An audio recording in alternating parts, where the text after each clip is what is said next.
Hello and very warm welcome to Dr. Ahmed YouTube channel. Today I'm going to talk in this video about a woman character in the novel of Mohammad Hanif by Mohammad Hanif, and the title of the novel is Our Lady of Alice Bhatti. That's a long awaited, many people requested me to do so. So here is the review of the book as well as the character of Alice Bhatti that I would be recording here. Well, we have to take Alice Bhatti's character as a woman from the post-colonial society of Pakistan.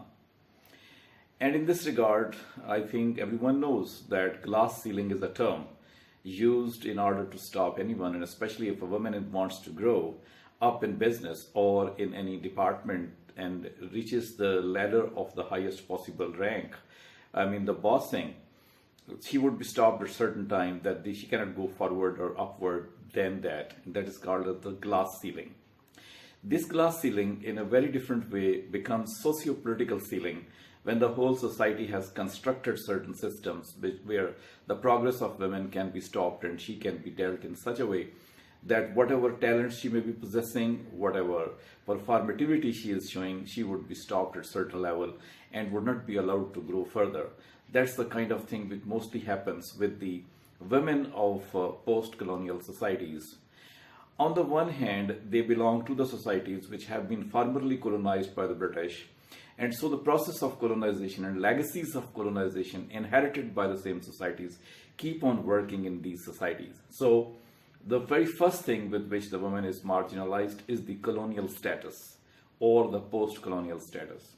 And secondly, as soon as we think about somebody to be a woman, in post-colonial societies, the thing goes on like that. Very little change has taken place. So being a woman means to be marginalized. And same is the case if one is a minority or one has a belongingness to a minority.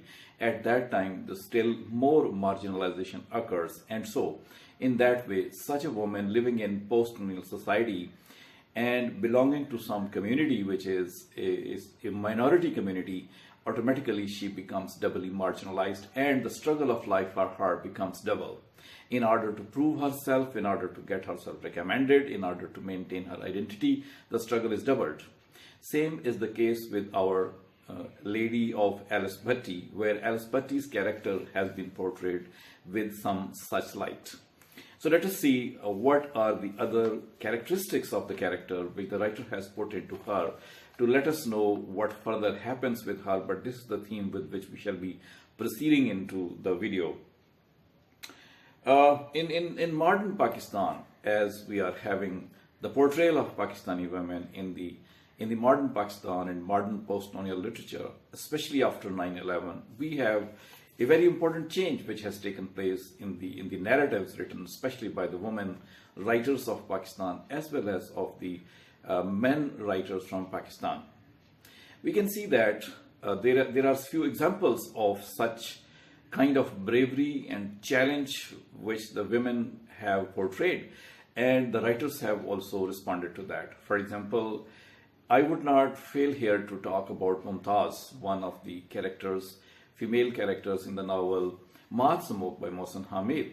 In that novel, a woman who comes back from USA is not ready to accept the dictates of the family, is not ready to lead her life the way people mostly expect of her as a mother, as a wife, or as a woman. She rather devises ways and means in order to fulfill her desire of becoming a professional writer, and she does do that, regardless of the fact that many of her characters are unacceptable in the Pakistani setup of the society. Same happens with another woman, Zari Bano. That character comes from The Holy Woman by Kaisra Shiraz. There also, Zari Bano is married to the Holy Quran, but she fulfills all the obligations that ultimately comes out of that. And same is the case with Hiroko in the Burnt Shadows, the novel Burnt Shadows by Kamila Shamsi. She too, does not, stay at one place. She moves and migrates and takes daring steps and makes her word once again, though once her word is lost. So there are daring characters which challenge the societies, which challenge the norms and try to establish themselves. Alice Bhatti is one of those characters. Well, we must a little bit know about Alice Bhatti as she is portrayed in the novel. From the very childhood, she is shown to be an aggressive girl because her mother is dead and her father is trying to bring her up. And he is trying to do so many things to please her, but she becomes the type of bitter girl with the passage of time. And the way she is treated by the people around her, the way she is treated in the church, the way she is treated inside the colony, which is called French colony, and the way her family and she is labeled with the passage of time, she becomes aggressive. So if somebody remarks on her or somebody tries to convey physical pain or mental pain to her, she's there to reverse back or react back in a very, very harsh manner. And that is why the attempt to kill someone lands her in the jail, which is called as Borstal. And in that jail, she learns more arts and she learns more things in order to become normal person. With the passage of time, she passes the school, nursing school, and comes back to the hospital, which is a Christian missionary hospital, the Sacred. The Sacred is the title of the hospital. There she gets selected as a nurse and adopts a very noble profession of saving the lives of the people, helping the injured people, and helping the people who are in difficulty, even sometimes helping the people in psychology as well. But again and again, she is treated as a body, and that is why she reacts very sharply. One more incident may be quoted here. One actress, as the narrative tells us, Qazilbash, is in the hospital because she's ill, and her guards and her family, the sons are also in the room, and this Alice goes there in order to check the patient. But the son of Qazilbash, the actress, is naughty at that time. He tries to misbehave with her. She injures him so sharply and very courageously, and ultimately comes out of that. Once again, she gives a very big proof of bravery and challenging the norms and challenging the patriarchal nature of the men as well. I'm sorry. And same happens at many occasions. But on the other hand, she's very kind, all the time taking care of the patients and giving extra care, giving extra time, and even giving medicine to the people free if somebody is having the problem like that. And at her personal level, she too tries to become a noble character as she is at the professional level. She marries a man who falls in love with her, but before marrying him, she has spent a little bit of love stint with a colleague, but who refused to marry her, but she had a genuine love passion for him. She secondly falls in love with Mr. Teddy and is ready to marry him, and Mr. Teddy marries her in a very romantic way on a submarine, very different kind of marriage.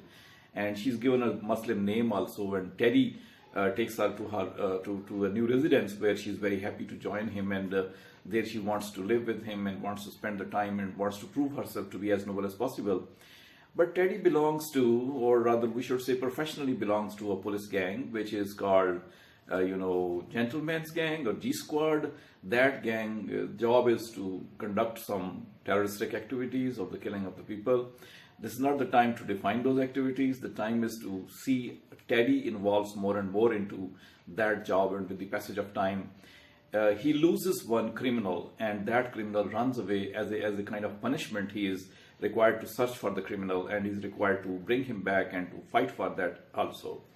This Teddy is unable to do, so he becomes frustrated. He remains outside of the home for a very long time. He doesn't share anything with Alice. And Alice, with the passage of time, becomes pregnant, and she thinks that her husband is gone and he will not come back for 5 days, for 6 days. She waits again and again, but he doesn't come back, and doesn't even send her any information that he's coming or he's doing something. But she gets one clue that perhaps he is in search of that boy who has been lost from him and is looking for him, but still she wanted a confirmation. She waited for him, went and came again and again to that home, and well, she wanted to give the good information to Teddy that she's got the son in her belly, but still Teddy was not available. Ultimately, in order to give a good care and in order to share this information, she goes back to her hostel and lives in the hospital with Alice. Keeps on living with her colleague for some time before she is able to find where Teddy is there. Her husband Teddy, in the meanwhile, becomes mad, and he thinks that Alice has become faithless to him, and so he is in search of her. He comes to the hospital where Alice is there. Alice is fortunately not available at that time, so he fights and quarrels with Mr. Noor, who is another medical practitioner there in the hospital. He thinks probably Noor is the one who has snatched Alice from him, because he believed that Noor is in love with Alice. And Alice also goes outside in order to find out. She's unable to find where Teddy is. She visits the police station, the secret police station also, and there she tries to find out where possibly he can be there. But meanwhile, she's unable to find. She comes back. She returns to her hospital secret. But the reader finds the information about Mr. Teddy, that he has been looking for her. He got angry, and his boss made him convinced that Alice has definitely become faithless to him. So that is why he needs to take revenge. And in order to take revenge, he gives him a bottle of acid. And definitely Teddy comes back at the very moment when Alice is entering into the hospital.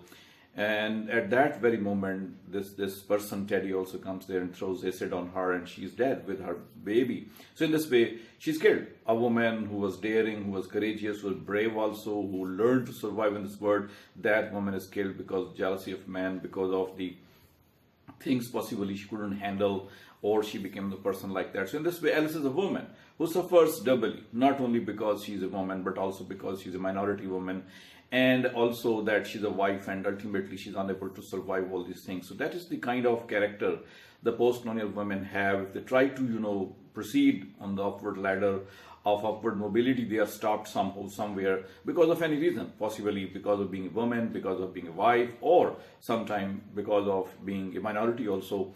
So that is what the story goes to generate about the women. And this thing can be generalized now to many women, maybe belonging to Pakistan, to the poor section of the society, or to the minority sections of the society. So thank you for watching. Hopefully I shall be recording more videos on Alice Bhatti, because this is just one aspect of the life of Alice Bhatti. There are many other aspects in the novel we shall be discussing with the passage of time. Thank you for watching. If you like it, do not fail to hit the subscribe button and the like button also. Thank you.